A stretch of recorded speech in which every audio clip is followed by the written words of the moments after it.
back in Invercargill a little early after day 3 because the river was very high, conditions weren't very good, it was raining, very safety conscious, of course, the Jet Boat Association, and they've got to be really careful because you're talking high rains, high winds and rising rivers, which means hard to put helicopters in the air, hypothermia can set in if people have problems. Like this FX boat here of Nigel Cromie's, all it took was a stick like that in front of the blade and you can't get up on the plane, and a few stones in the grill, but this was really the main thing. It wasn't actually a Nigel's day because we had Nigel Butterfield had a real issue with his boat, and of course his boat is 1984, brilliant machine, twin turbocharged. It probably suffered the same issues, just with a stick in front of the blade. They tried to tow the boat to get it up on the plane, then they were going to cut the rope.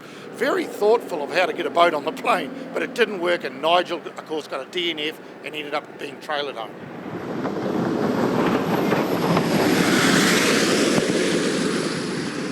Humphreys. He broke a drive shaft. It actually broke out of the boat and smashed the gearbox, which he was only 4 seconds behind John Derry. Now, John Derry's now got a lead of something like 11.5 minutes on the field. Actually, Mark's not quite right on that, but we did have a driveline failure, and it in turn came up and did some gearbox damage to the oil pump, but the actual gearbox is sweet. Everything is good to go there. We just need to get our hands on a oil pump, and driveline's being built right now, so hopefully we can be up and running.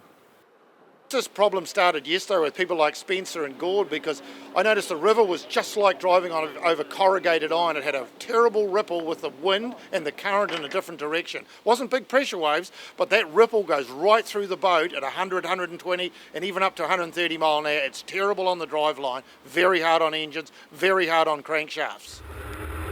Of course, in strong winds on this sort of river with big pressure waves, you do suffer kiting. These light boats, like the FX boats, Mark Agnew particularly, the white one, suffered major kiting and problems. He was probably very lucky to get to the finish line. He's a good driver, he's done a lot of this type of driving, but it can be very, very dangerous. If you kite one way, end up on the rocks, of course you could write your boat off all yourself.